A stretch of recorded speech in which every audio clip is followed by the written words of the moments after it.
any event staged on public roads is going to be vulnerable to interventions by the public, and a quick trawl through the archives reveals incidents like yesterday's scattered like carpet tacks through the history of the Tour. Or like hay bales, possibly. Or sheep, if you've got them to hand. Or in the absence of livestock, then livestock byproduct. There's more than one way to stop a race, but farmers historically have been well placed and well equipped to make their point. Although the original point is generally lost somewhere between the planning stage and the mayhem that results. The Evening News is unlikely to give 2 minutes to the protesters' list of complaints when they can show Bernardino punching one of them. Or pushing one off a podium. The Basques have a long history of protest whenever the race comes through areas of France or Spain that they lay claim to, and they don't always just target the riders. We had a car blown up when the race started in San Sebastian in 1992. The last time the race has been to San Sebastian, funnily enough. More often than not, though, and plotting an uncertain pattern on the XY axis of malice and just not paying attention, it's usually individuals who, one way or another, find themselves crossing the line between watching the race and participating. Oh, that is disgraceful. Tagging up there is a rider with a number. I've no idea who that rider is, but they're going to pull him off. Oh, dear me. Oh, what's happened here? What has happened there? Now then, before we get on with today's stage, a quick update on the one lunatic presence at the side of the road that's actually welcome on the Tour. At least welcome by us. French television doesn't seem keen on giving us shots of him anymore. I'm talking about Didi Senf, the devil, who's been on every Tour de France since 1993, but isn't on this one because he's recovering from brain surgery. So for all of you who've emailed in asking where he is, and huge numbers of you do every year, that's the answer. The good news is he's recovering well, and with a bit of luck, he'll be back for the 100th Tour next year doing his deviling, and perhaps the French host broadcaster will relent and give him his 10 seconds on camera as the race passes. In the meantime, on with today's. Here's the stage profile, 158 kilometres from Samatan, which has never previously hosted the Tour, to one of the race's favourite staging posts, Pau. In fact, today will be the 65th visit, making it the Tour's third most popular finish behind Paris and Bordeaux. The intermediate sprint is at Mabourguet, just over 100 kilometres into the stage, and then there are 3 categorised climbs in the last third, but nothing like the one that split the race 2 days ago on the run into Le Cap d'Agde, so it should end like stages generally end in Pau with a bunch finish. Now, we saw Bradley Wiggins make a bike change yesterday, and he made another early on today. And there's a lesson for any young cyclist watching. Always make sure you remove your water bottles before you throw your bike in the ditch. Not sure why Bradley was annoyed with his machine, but we'll try and find out later. Anyway, he had a couple of teammates on hand and he was soon back in the race. 6 men in today's break when it finally settled down, including stage 10 winner Thomas Voeckler. In there with him were Pierrick Fedrigo, Christian van der Velde, Dries Devenijns, Samuel Dumoulin and Nicky Sorensen. But we're inside 7 kilometres to go. Wide boulevard, just for now. Gone. There he goes. Now that's a tentative. Who's going to chase him? Because you don't allow Pierrick Fedrigo out of your sight. This man is running Gap, Tarbes, and here in Pau 2 years ago. Well, I told you he was the craftiest rider in this breakaway, but it looks as if Christian van der Velde is one of the strongest because the American is coming across the gap. I looked at van der Velde's face about a kilometre or so ago. It looked the coolest face in the breakaway. He's up for it today. I feel sure of that. Van der Velde is trying to get across the gap. 2 riders are now ahead. It's up to the rest to chase them down. Well, Pierrick Fedrigo has got the nose for a move like this, Phil, and now all of a sudden this is what happens behind. Once you get that gap, these guys are questioning how they respond, but Nicky Sorensen says, right, I'm not going to let this stage victory disappear from me this afternoon. Van der Velde come back up to the wheel of Pierrick Fedrigo and immediately knows he has to relay and work with this rider. They've got to form an alliance here, Phil, for the next few kilometres to build on the lead that they've got over the chasers because they know the responses will come. It takes you back to 2006, the race to Gap. Fedrigo was the winner. He was clear with Van der Velde. Van der Velde crossed the line in third. Now they are together and clear.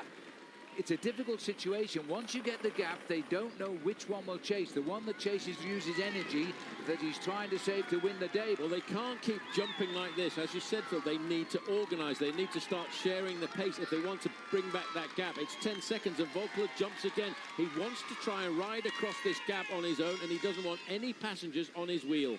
These two need to help each other for the moment as time runs out for the others to get across this gap now. They split up here. Thomas Voigtler has gone.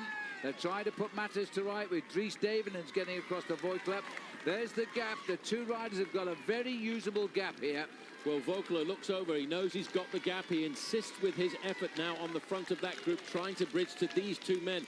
It looks as if Van der Velde's got a good turn of speed on him here this afternoon. But as I've said again, Phil, the man that he's with, Peric Fedrigo, is a very prolific winner. He knows how to raise his game for a big day, and a big day like today. One man who's really suffering is Samuel Dumoulin, the sprinter. He needs to get carried across there to use his sprint finish. We're under 4 kilometers to go now. Fedrigo and Christian Van der Velde have got to keep the pressure on. They've got to help each other, because these four look to me as though they're getting a little bit reorganized now. Well, you know, Van der Velde must remember that he comes from a track background. He raced on the track for the United States at the Olympic Games. He should have a good turn of speed, but he's got to get his thinking head back on now, because most of his victories, Phil, throughout his career have been in individual time trials or overall standings in stage races. He doesn't remember, he needs to try and remember how he used to sprint on the track. Massive crowds as we approach the centre of Po here now. At 2 kilometers to go, we're going to see a straight, a kink and a right turn, and then they're on the approach to the finishing line. They've made a perfect move in a perfect place, and Fedrigo, the danger, made it. This is a dual carriageway, this. We're on the right-hand side of it. It's perfectly straight until the built-up area of the centre of Po. This is a beautiful city. We're coming here for the 65th time. It has been part of the culture of the Tour de France since 1903. 21 seconds is now the advantage. Thomas Voigtler there is still trying to get himself across. I have to feel a little bit sorry for Sammy Dumoulin. His reputation went against him in this breakaway group here, Phil. They know how fast he is as a sprinter. That's why they've pretty much worked him over, as they say in cycling jargon. Well, the bottle just got thrown away there by Fedrigo. He knows he's got a battle on his hands, because Christian looks very, very cool every time he catches it. Oh, look at that, Paul. The sprinter Dumoulin has been well and truly worked over. At 2 kilometers to go now. And there's a spread eagle. It's not over yet, but only 2 kilometers left to ride now. This is Thomas Voigtler round the corner. They're getting away and they're going out of sight. Well, they've still got to work as a team. This is the right bend. This is the right-hand sweeper now. They've got to collaborate, Phil, right the way down until the final kilometer or so, because 16, 15 seconds can get wiped away very quickly. There's neither of these riders are showing any sign of weakness, but I wonder if Fedrigo, he's got those slightly bigger calves than Christian Van der Velde. Van der Velde's got a very high-speed cadence when he ticks over those pedals. He's got to churn that at the end into sprinting speed. Well, the only thing is that Fedrigo won. The only race he's won this year was the 3rd stage of the Criterium International in March. Christian Van der Velde hasn't won, but they're now under 1 kilometer to go. It's virtually a straight road. There is a kink in it going to the left. Then it's a straight to the finish. I can tell you there's a marvellous crowd in the centre of the Place Verdun to see the Tour de France come here. But it's going to be decided by 2 men now for sure. Well, Thomas Voigtler now is going under the 1 kilometer banner, 15 seconds adrift. The winner will come from this leading group of 2. Van der Velde has to do this. He has to force the Frenchman to lead out the sprint and hope he's got the acceleration to come off his wheel in the last 200 meters. Christian Van der Velde sits on the wheel. He will get to see the finish. I don't think he'll be coming round now. Fedrigo, he's got him in the front where he wants him. It's all about a sprint finish now. Fedrigo won here 2 years ago. He knows the finish in the Place Verdun, and he also knows, Paul, he's in the wrong position, because Van der Velde will wait now to open the sprint. Well, I noticed Van der Velde moved it up a gear there. He'd been using a very low gear up until this point, but he has to be in the right gear to have the jump and to have the power to come by Fedrigo. Fedrigo is waiting to make it a very short sprint. The flags fly. Fedrigo looked over. He saw the kick by Christian Van der Velde, and he's giving his best shot. Van der Velde's going to have to grit his teeth here, because the gap is opening, and Fedrigo is going to win this stage of the Tour de France, and he's going to repeat what he did 2 years ago and win in Po. Van der Velde second. Now it is Thomas Voigtler on the right here, taking on Nicky Sorensen. You see, Voigtler can sprint when he wants to, just pipping Voigtler.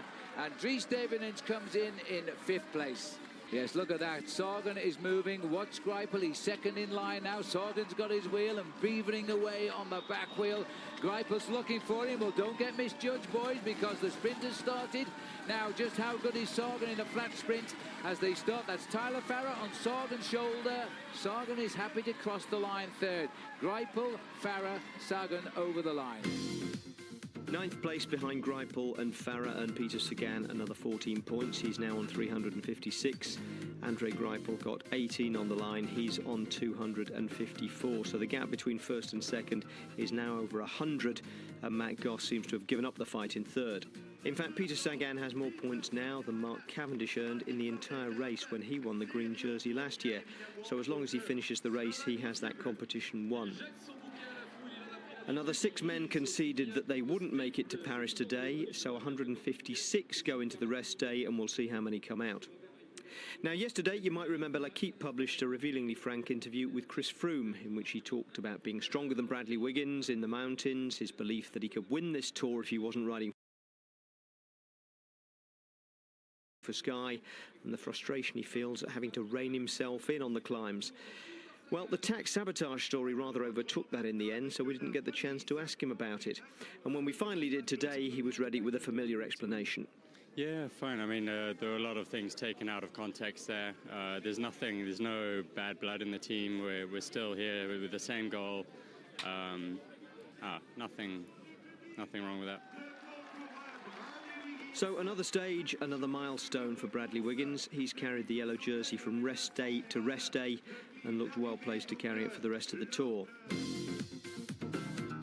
There's the general classification, which is starting to assume an air of permanence. Wiggins, Froome, Nibali the podium positions, and Evans and Van den Broek the only other series contenders to get a foot on it.